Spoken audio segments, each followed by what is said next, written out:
Good evening once again, everyone. Welcome to our Thursday evening training. I hope this finds you very well. From wherever you are joining us, whether you are here on our continent of Africa or further afield, we ask you to relax and take the next 1 hour as we go through what we have prepared for you this evening. So as you might have seen with your invite for this evening's Zoom, I'll be speaking about detox for our homes. And I just wanted to start that off by reminding you that we normally have another detox session, usually as we begin the year, maybe in January.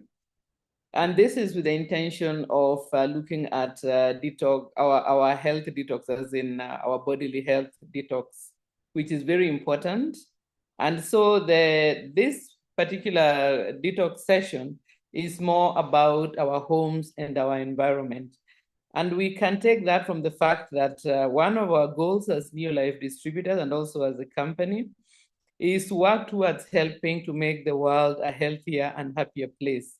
And of course, that includes our environment, whether we are thinking about our homes or about the environment outside our homes. So it means that we are not only about health, also within our home. Because our homes is where we live a lot of the time and where we raise. Our homes are situated in a greater environment. So all of them are supposed to work. And in order to do this, each of us should take the responsibility about, let us say, the vacuum cleaner that we're using for our carpet, but not really concerned about maybe the type of soap that we are using for our hair or something like that. So, or looking at the substances we use for our home upkeep should be given the same consideration and care as in choosing other important parts of our home. And as with that, safety is key. And this is why we have to think about the products that we use for cleaning, not only ourselves, but also for cleaning our homes. We need to look at the type of packaging that is used, but we'll speak about that shortly. So something we sometimes don't think about, especially as we are thinking about supplementation with our own health supplements, is that maintaining good health enables us to minimize the amount of pharmaceuticals that we take and that enter our environment. So if you think about someone who, for example, is taking chronic medication, it means that the residues from that medication will be entering the environment through our sewer system. And it might accumulate in plants, it might accumulate in animals, and eventually might become a harmful item in our environment. So by maintaining good health, we not only save ourselves the medical problems, but we also help our environment to lighten the load of residues that enter it. So with that, maybe we can look at some sources of toxins. Where do these toxins come from?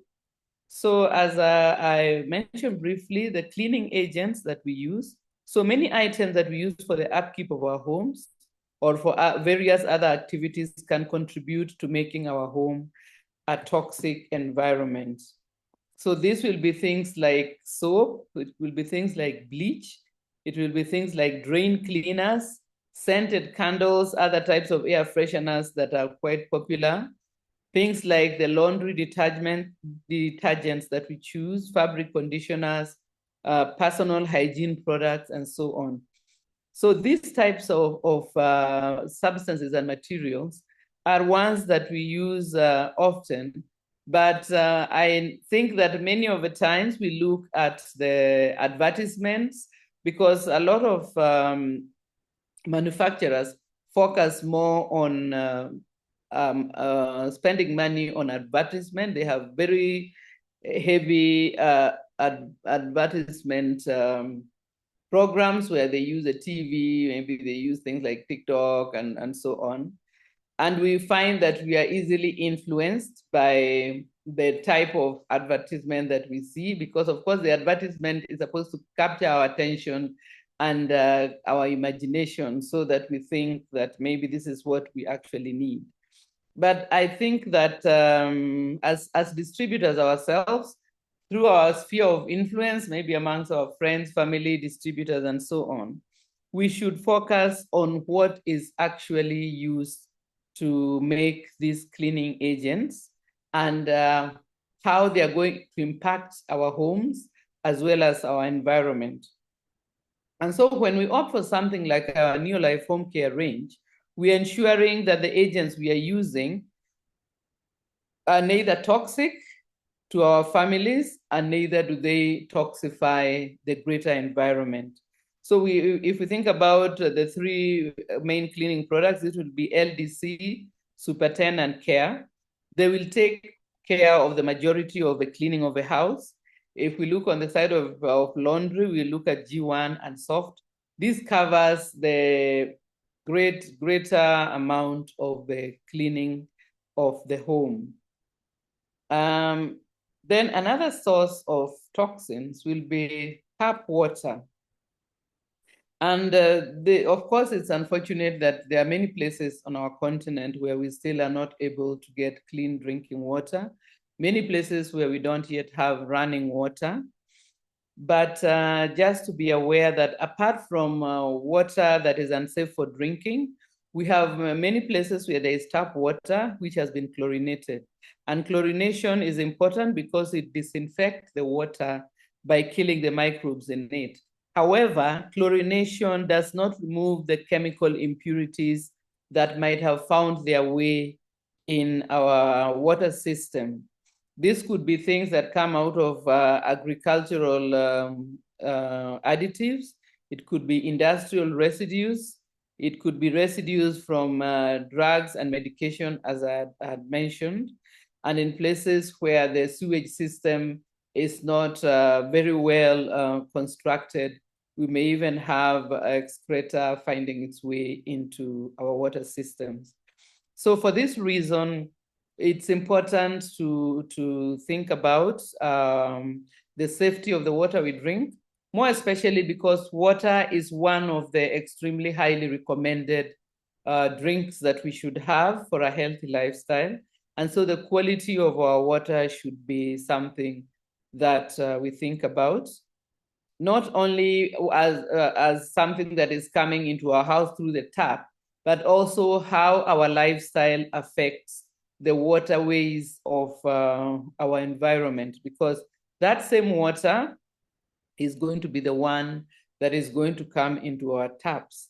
So to do our part, not to contribute to toxifying or dirtifying our water systems. Then another source of toxins will be one, again, that I've mentioned, industrial and agricultural byproducts. These ones will include things like insecticides that we use for killing pests.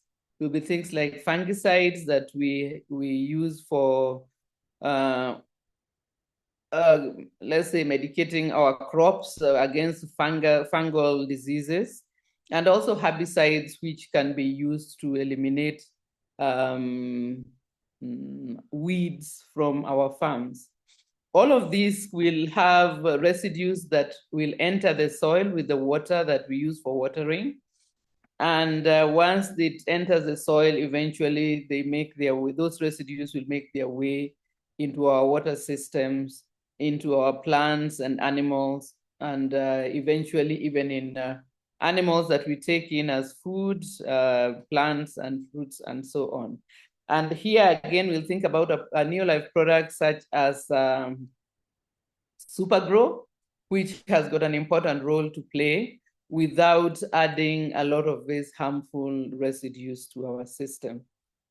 So that is another thing to think about. And of course, Supergrow is quite a popular product in many parts of Africa. In East Africa, we use it a lot in agriculture. West Africa, it's used in agriculture and in fish farming. And it is a good addition to improve our food production without increasing the amount of chemicals that we add to our food. Remember that Supergrow is a surfactant which focuses mainly on improving the water as a substance for plants to absorb. Okay, then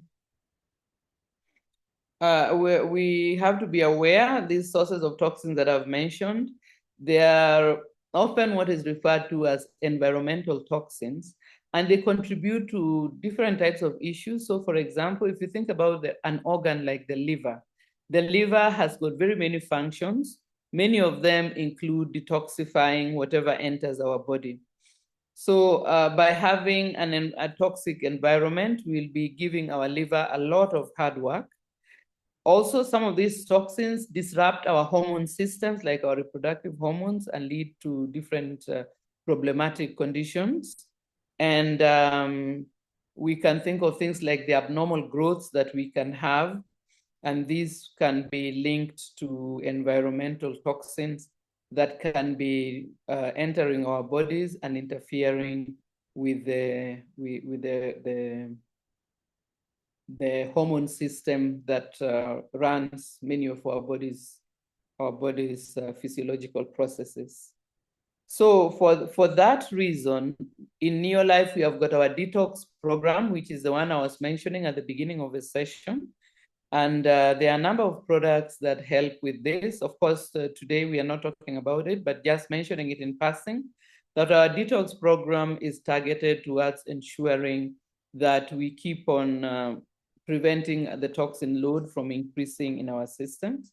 And here we have products like BetaGuard, we have products like Stage 6, Multimineral Plus, and Garlic Allium.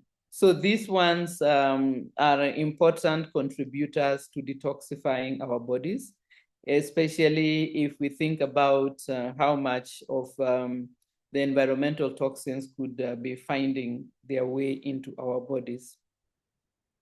However, our lifestyle should be one which strives to minimize the toxin load. So just because we have a detox program, we are not recommending that we just be haphazard with how we do things. We should use a detox program as a precaution, but also use our lifestyle habits as a way of keeping the toxin load low. You know that today we have got very many illnesses that are cropping up that people are not very clear how they make their way into us. So think about the many autoimmune related illnesses that we have, abnormal growths that are taking place, and so on. Then let us look at some sources of toxins that are not in our environment but are rather in what we take in. The first one I have here is food additives. So today we are very much into convenience, and we like packaged foods that maybe are already prepared, or which we simply need to do the small part of finishing the preparation process. And they will contain not only the packaging, but they will also contain preservatives to prevent them from spoilage. They will, and also to lengthen their shelf life. Some of the food additives are used to improve the texture and appearance as well as flavor. So these additives can be things like food colorants, which may be quite safe for some people, but not everybody finds them safe. Some people's systems react to them quite badly. Then we have flavorants in the same category, emulsifiers, and so on. So these are not actually food items, and our bodies may not be able to process them, even though we have taken them in with our food. So someone I listened to was speaking about the difference between cooking food and making food. So cooking food means that we are starting with ingredients that are easily recognizable, and we prepare it and put it through the process of from the ingredients to the actual finished food ourselves. On the other hand, we have many foods that we can say we are making them. Usually they are semi-prepared and we only need to do some finishing touches. Or sometimes they are foods that are that can be eaten maybe just by being warmed.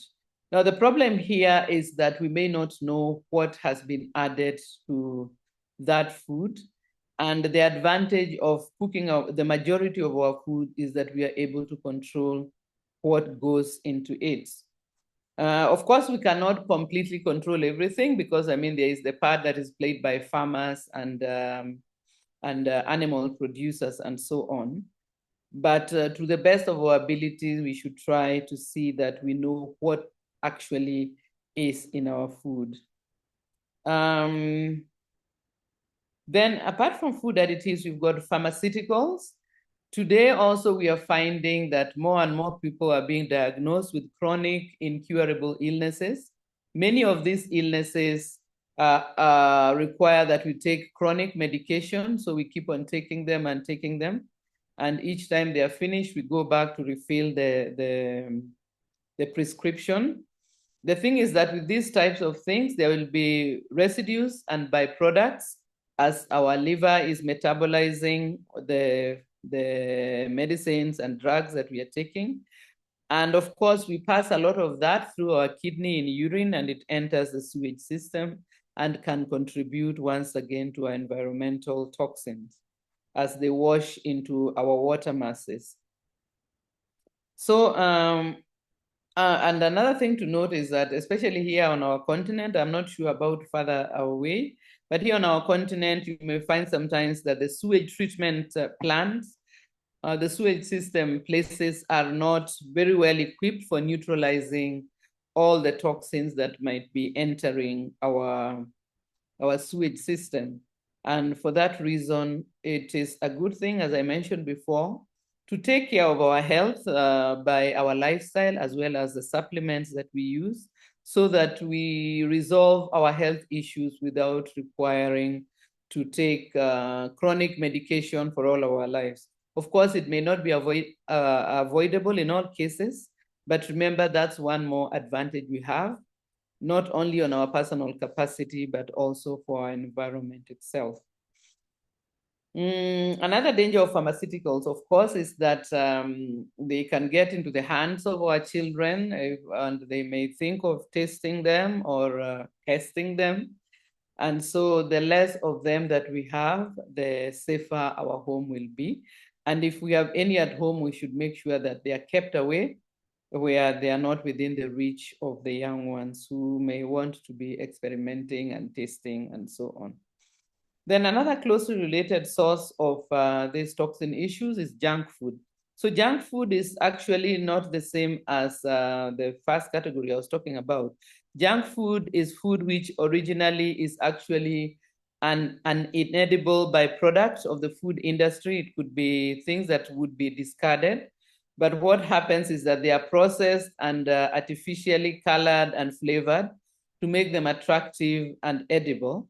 And this means that what would have been disposed of as a useless junk material is actually turned into snacks or food and can be profitable for the food manufacturers.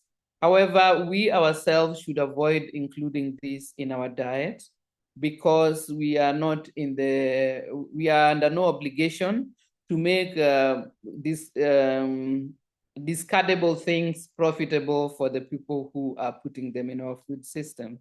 So we should avoid, especially with our young ones, for them not to get into the habit of some of these very unhealthy snacks that form part of junk food. There are many foods that are in fast food restaurants which have been refried in the same oil time and time again until they actually are not at all a good item to add to our food. So then the other one I wanted to mention after junk food is packaging. So plastic packaging especially can be problematic. And I know there are countries where they are working very hard to minimize plastic packaging. It's not easy because plastic is very versatile. And I often marvel at the fact that when people of my age group were children, plastic did not actually exist to any appreciable degree. We were using glass and enamel containers and so on, and the paper bags and things like that. So although there is a great effort to reduce the amount of plastic in the environment, because of its versatility, it is unavoidable that we'll have plastic containers and plastic packaging. But the thing to be aware of is, for example, the plastic containers that we use in our home.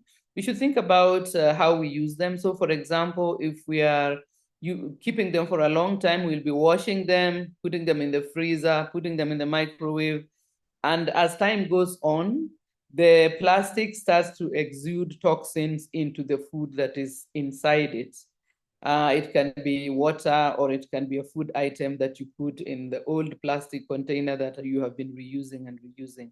So one of the things to be aware of is that the plastic containers are not good in the long term for usage. So whenever possible, opt for glass or ceramic or enamel. Avoid storing leftovers in plastic, especially leftover food which has been made with oil or which contains oil or fats. Also, avoid microwaving food in plastic, for the same reason that as the food gets hot, some of the plastic residues will leach into the food from the container.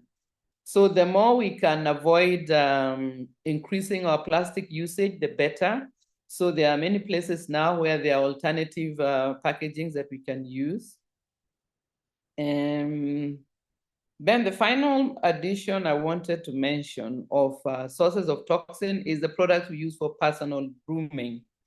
And this will be things like the shampoos, the conditioners, nail polish, makeup, the different types of cosmetic materials. So these ones are made from all kinds of different ingredients, and some of them can actually be notorious in their toxicity. If you look on the internet, there's actually a website that is, I've just forgotten its name now, but it tells you some of the very toxic grooming brands that might be there. And if you look through it, you can see that something that we are in the habit of using so much, like nail polish, is among the most toxic grooming products that are there. We often don't think about them, especially because we use forks and so on, for forks and knives for eating, and spoons and so on. But our nails are not actually dead material, they are actually living, and hence why they grow.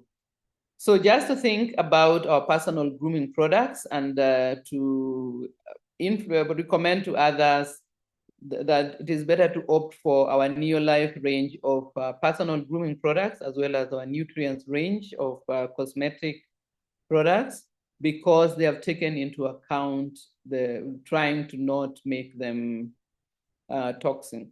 And in fact, on that point, I also want to mention that that is one of the reasons why we do not have a sunscreen amongst the Neolife grooming products, because many of the sunscreen have got ingredients that are not health friendly. So now, with looking at all those sources of toxicity, we can look at the Neolife difference. So if we look at on the home care side, our Neolife products are concentrates, which means we use less of them, and we can mix them for ourselves at home rather than buying them already diluted. We can decide on the concentration depending on what we want to use them for. The packaging that is needed and the plastic that is used is much less, and also recyclable. So the plastic that we use can be recycled. By using the home care concentrates, we save on the energy in the manufacturing and transportation processes. And of course, as we use concentrate, we reduce the volume of waste matter, which is produced in the manufacturing process, and also what we discard after. Because if you think about something like a 1 liter bottle of LDC, you will use it for a long time, and you'll only periodically be needing to buy a new one. That means that the discarded plastic is going to be less, as opposed to if you're using, let's say, a dishwashing liquid that we keep on buying a new one every month and discarding the finished bottle. So that is why we like to recommend our Neolife home care products, because also as they enter the environment, they are non-toxic, so they are biodegradable, which means they completely break down and become normal parts of our environment, and thereby ensure that we are not adding toxic material that will accumulate in the soil or in the water or in plants and animals. So for our home care, we should opt for things like LDC, Super 10, Care. And then for laundry, we have G1, Oxygen Bleach, and Soft. And then, of course, we have our things like personal care concentrates, refreshing shower gel. All these are options that we can use, and they all give us good value for money. In addition to that, as I said, we should, all of us, be trying to have the baseline of supplementation, at least a 3NN for those who are maybe on a tight budget and cannot go beyond that. So have 3NN. The advantage with 3NN is that it boosts our health from the cellular, from our cells. And then also it helps us to benefit from all the other good lifestyle choices that we make. If we can spend a bit more, then Formula 4 or Formula 4 Plus is a next good option. And then, of course, Pro Vitality is a very good one that gives us a good base of optimization of our diet. So by supporting our healthy diet with those supplements, we are going to ensure that we give our body what it needs to sustain health. And at the same time, we do not contribute to harmful things, either at home or in our greater environment. So with the 1 minute I have remaining, I wanted to just say a quick word about what we call endocrine disruptors. Maybe you have heard of this. These are also called hormone disruptors. And what they are is that they are environmental toxins which interfere with our hormonal systems. Our hormonal system is involved in a wide variety of bodily functions. So for example, we'll be involved in digestion, in growth, and in reproduction. So the endocrine disruptors will be causing a reduction in the hormones that we are able to produce, while others might cause other hormones to be excessively produced. And what will happen is that then we are going to have some serious problem or not so serious problem. So you may have noticed that some years ago, they started recommending something called BPA for plastic bottles, which they were recommending that we do not use BPA plastic for baby bottles for babies who are not breastfeeding. And remember, this is one of the reasons why we say breastfeeding is the first choice for our babies, because there is a risk. But if we are using feeding bottles, we should opt for glass rather than any of this plastic. More especially because what happens with many manufacturers is that they replace the BPA with something which is slightly different, but mostly the same. And therefore the problem is not actually, they meet the regulation without solving the problem. So if your baby is going to be using a bottle, opt for a glass one. But as we always say, breastfeeding is best, at least for the first 6 months. I know that sometimes it is not possible, but whenever it is possible, that is the first choice. So these endocrine disruptors are linked to organ cancers. So for example, they are linked to ovarian cancers, breast cancers, and prostate cancers, and other kinds of unwanted growth. And as I've said, they usually will be originating from these environmental toxins that I was speaking about today. So I think that with all that, what I can say is that let us each do our bit. We might be able to do very little, but every little bit counts in making our environment and our homes non-toxic and safe for us, as well as for those who live with us.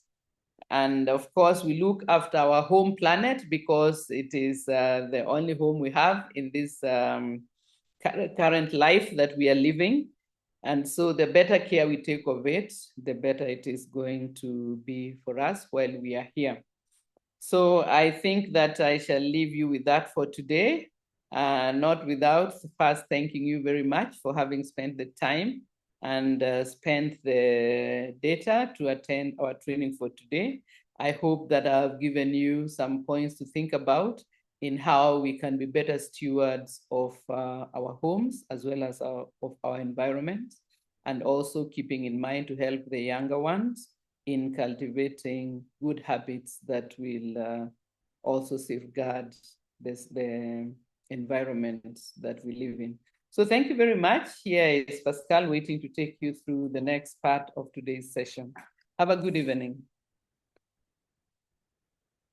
It looks like we are surrounded with all sorts of things every day. And I think we just need to keep our attention to what we need to avoid and what we need to consume. Today, I want to share with you two things. One of them we have discussed quite a number of times, and that is building structure, what it means. And then the second part is there are very many objections that we come across when we're building our business. And some of them are standard. Maybe some of you have heard before, something like, is this a pyramid scheme? Or do I need to, I'm not good at selling, or all those objections that people have. There are very simple ways to not really counter them, but to explain to our prospects what our business is actually about. So without further ado, let me share the screen with you so that we can... So let's talk about structure. What does it mean to build a structure? I think to build a structure simply means that we are helping somebody we brought into the business to reach director level. That is really what building structure is. Because if you go and look at our compensation plan rewards you for helping more people become directors. That's really what the business is. That is what we need to do to become successful in the business. So ask yourself, how many people have you assisted to reach director level? Or how many people have you assisted to become managers, senior managers, directors, and above? So let's look at how to build your structure. And I would like you to think about structure as a tree. If you want a tree to be very huge, in fact, at our local church, there's a tree which has grown quite huge, and the roots have penetrated so much that one of the roots is threatening the priest's house. So think of your business as a tall tree. How do you get the tree to be strong and stable and being able to weather storms, being able to weather winds, being able to weather a lot of stuff? You need to do two things. Number one, the roots have to be wide so that there's a lot of anchor in the ground. Number two, the roots have to be also very deep to anchor in the ground. One of the things I was doing in university, we were studying pile foundation, how they build very high buildings. They drive piles in the ground, and the thing that keeps the building is the friction between the soil and the piles. So think about our business like that. If you want a very strong and tall building to stand, you need to build very deep foundation. That is what I want to discuss with you this evening, how to build structure. The first things is you need to do the basics. And what is that? The basics is using the product, then retailing products, that is selling products. Four things. One, have product knowledge. You need to know what the products do. Number two, listen to your customers. Listening to your customers simply means paying attention to what people say and also what they don't say. Number three, keep in touch with your customers. Number four, get to know your customers. If you do those basic things, you're going to retail or sell products quite a bit. Number two, the next thing is recruiting or sponsoring.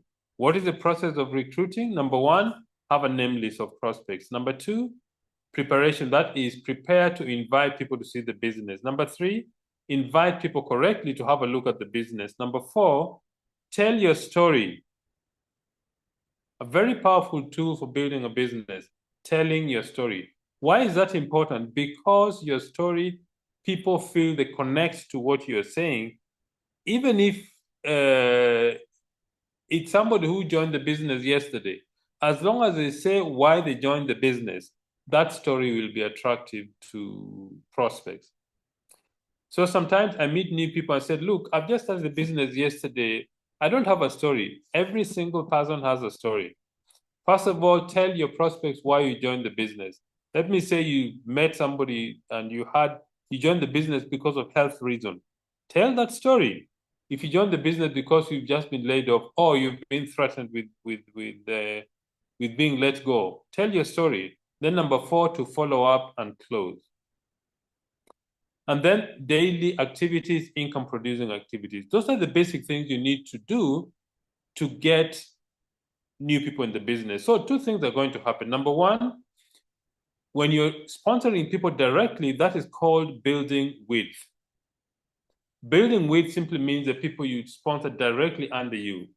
And building width is potential volume. What gives volume is depth.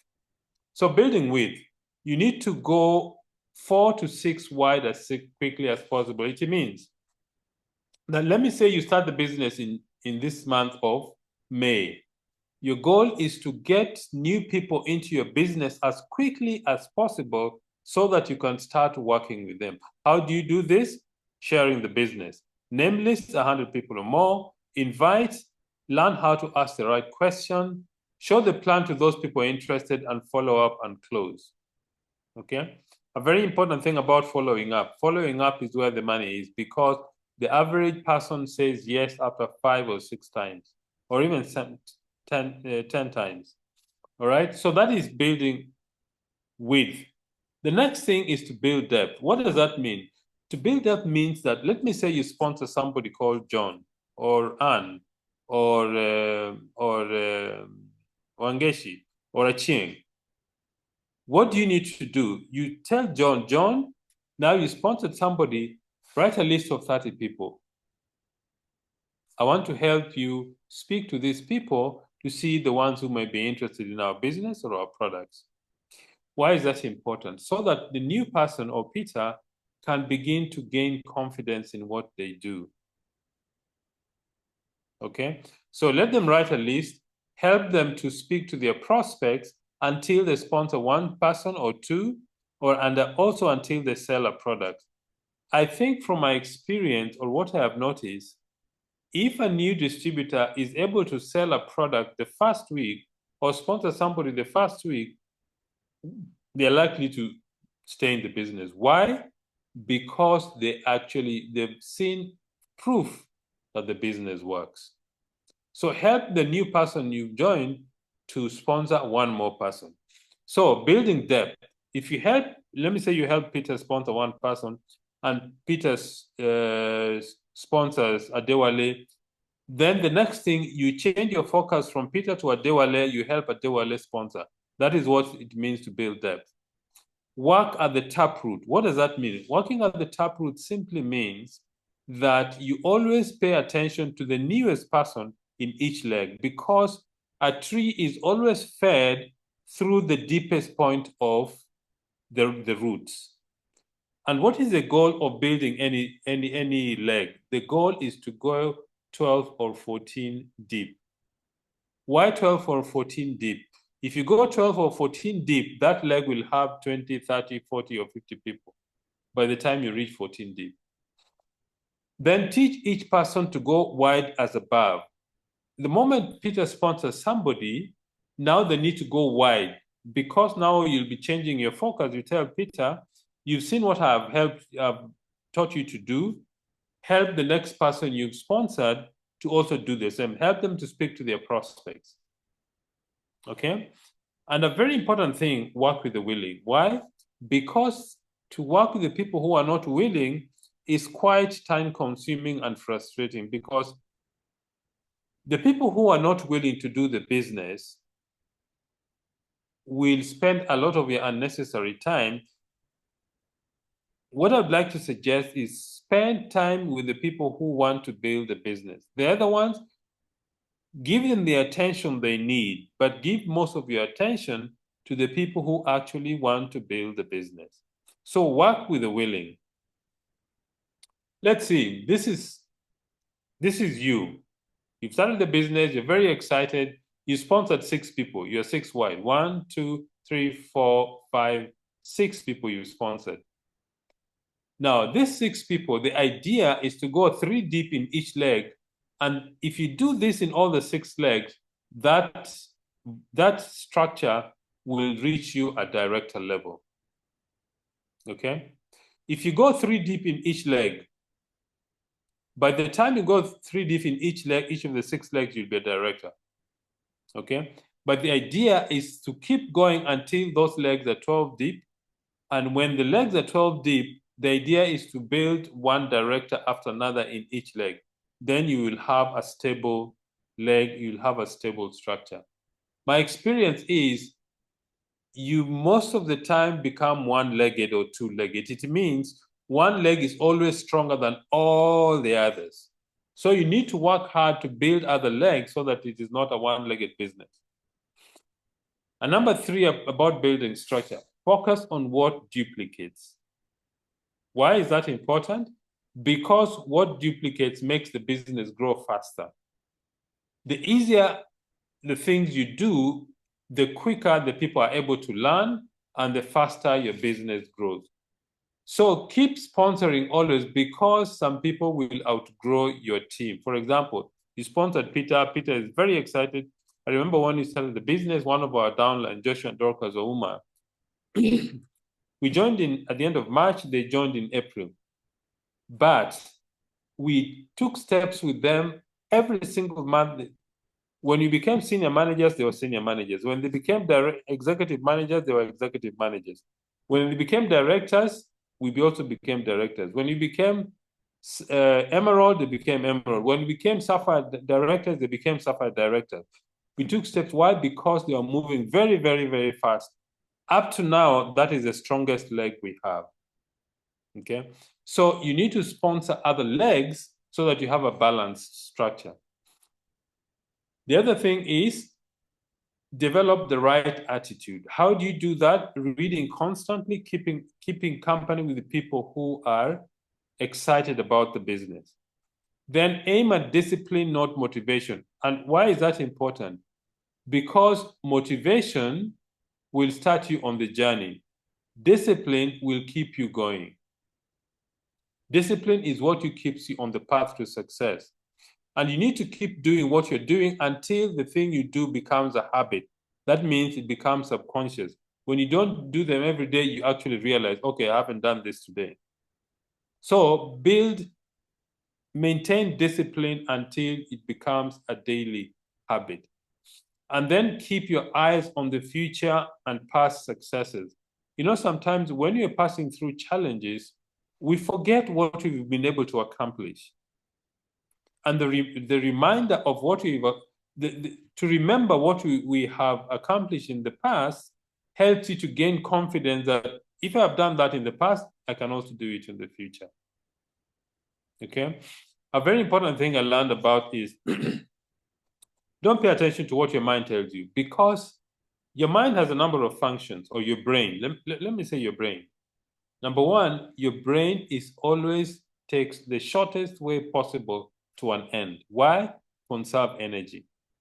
Number 2, your brain always will try to keep you safe. Why? Because your mind or your brain always wants to deal with something it is familiar with. If you try and do something that you're not familiar with, there'll be resistance in your mind. And that is what you need to overcome. Okay? And number 3, the brain always finds the shortest way to do anything. So don't pay too much attention to your brain or your mind. Keep doing what is you need to do. And then have an accountability partner or accountability mirror. I was speaking to our team members last week, and they said, look, one of our friends from Nigeria said, you need to have accountability partners. Somebody in the business that you're accountable to, so that you can share experiences of what you're going through. Okay? Now, I want to talk to you about objections. Some of this This is not the comprehensive list, but at least this list will help you to overcome some of the challenges that you get when you speak to people in the business. The first objection that I have come across a lot of times is a question: is it a pyramid scheme? Maybe you need to ask the person, what do you understand by a pyramid? Anyway, Neolife is not a pyramid scheme, and the difference between a pyramid scheme and a Neolife business is this: we have products. A pyramid scheme, they are not products. That's a first test of knowing a pyramid scheme and a Neolife business or multi-level marketing business. Number two, the person who starts is always the one who wins. There is no meritocracy in a pyramid. Number three, a pyramid always collapses within 18 months. Very simple way to know what a pyramid scheme is and what a legitimate network marketing business is. We have products that we supply to the marketplace. That is really what the business is. The second objection that I hear: I'm not good at selling. Unless the person thinks about selling as being pushing people to buy what they don't want, we don't do that. What we simply do in Neolife is we share stories and experiences. It's the same way when you watch a good movie, you go and tell a friend. If you eat good food at a restaurant, you tell someone, "Oh, I went to this restaurant and I really love the steak that I ate there. I really love the whatever food you ate there, the fish, whatever it is." When you have a good experience, you share that experience with somebody. That's how we retail our products, sharing stories and experiences. Okay? The third thing, most people fail in Neolife. I think the reality is this. The reality is that most people quit. They don't commit themselves long enough to be able to see success in the business. And that's a difference. There's a difference between quitting early and failing. In fact, I would say is when you start a franchise or a restaurant or a whatever, or you open a retail shop, failing is when you lose all the money you've invested there. But in our business, I mean, you start the business with $50 or $60 or $100. I really don't consider that a failure. People quit the business instead of saying they quit, they say they have failed. I think people who quit too early are the ones who can say they failed the business. All right. So in network marketing or in Neolife, you don't fail. People quit too early when the results are just about to come at the corner. You need to commit yourself long enough for the money to start coming in. Number four, I don't have time. This is rather ridiculous assertion. Why? Because all of us have 24 hours a day. The only key thing is it's about priorities. What do you prioritize? What do you consider important? What is important to you? If the business is important to you, you will create time for it. I mean, I think about 10 years ago, I was reading an article that in South Africa, the average person spends about 25 hours a week watching TV. Then they say they don't have time. I don't think that is really the case. The challenge is we don't use the time correctly. Number five, I don't know a lot of people. I think most people underestimate the extent of their network. When somebody says, I don't know a lot of people, ask them a very simple question. Do you have a cell phone? Yes. Go to your contact list. How many people are there on your contact list? The average person, the number of people in their contact list is 300. That's how big their network is. And that is considering only the people they know who they put in their contact list. Okay? It's very easy to develop skills to meet new people.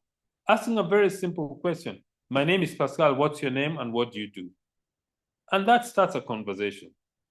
Number six, isn't it risky? You see, the question is risky compared to what? In any case, everything in life has a risk attached to it. In our business, the risk is so minimal. I mean, in South Africa, you can buy your kit with 950 Rand or 960. If you convert that to dollars, that's about $60. $60 to start a global business, which can earn you in 6 months' time of hard work, can earn you $500, $600, $700, $800. So when you say it's a risky business, I think people just don't. This is what I would consider risk compared to starting a restaurant, a franchise, a startup business, borrowing a lot of money to build a house, whatever it is. That is quite risky. So I think that most of when they say it is risky is they're afraid of the emotional rejection in this business. Okay, number 7. This business is too good to be true. I'm sure all of you have heard this. It's too good to be true. Our business is good, yes. It's a disruptive model. In fact, our business is built on a very simple logic. Think about a company like ShopRite. ShopRite has, the last time I checked, they had, I think, 1,940 outlets around the African continent. They sell huge volumes of goods and service. I mean, goods in those retail stores. So the manufacturers of different products have an agreement with ShopRite. They bring their goods to ShopRite. ShopRite put the goods in stores and people go and buy. The people who buy these products are not paid any money at all if they refer somebody to go and buy. So what our business does is, instead of using these big corporations to sell or retail products, we use individuals. That's the business model. That's why people say it's too good to be true. It's an incredible business. In fact, I remember even 3 or 4, 6 or 7 months after I joined the business, I would actually stop and think, this business is a masterpiece of thought. I am paid for successfully referring other people to buy products. That's the genius of this business. So is it too good to be true? I think it is. This business model is fantastic. It's a very efficient, I think it's the most efficient way of distributing goods and services anywhere around the globe. At the moment, the annual turnover of our industry is $200 billion. Excuse me. My prediction is by the year 2035, this business will reach $1 trillion. The question is, of that $800 billion increase, how much of that will be in your team? Think about that. It's an incredible business model that you need very little money to start. And if you're willing to learn the skills, I think in 3 months, you can learn the skills that can enable you to start earning considerable amount of money. You just need to be willing to learn. So ladies and gentlemen, those are the few things that I wanted to share with you. First, about building depth, structure of your business. And number 2, how to handle objections, because you will find and meet people who object for one reason or another. So ladies and gentlemen, I want to thank you very much for the time you spent with Betty and myself. I hope some of the ideas we've shared with you will help your business to grow to the next level. Thank you. Good night and God bless.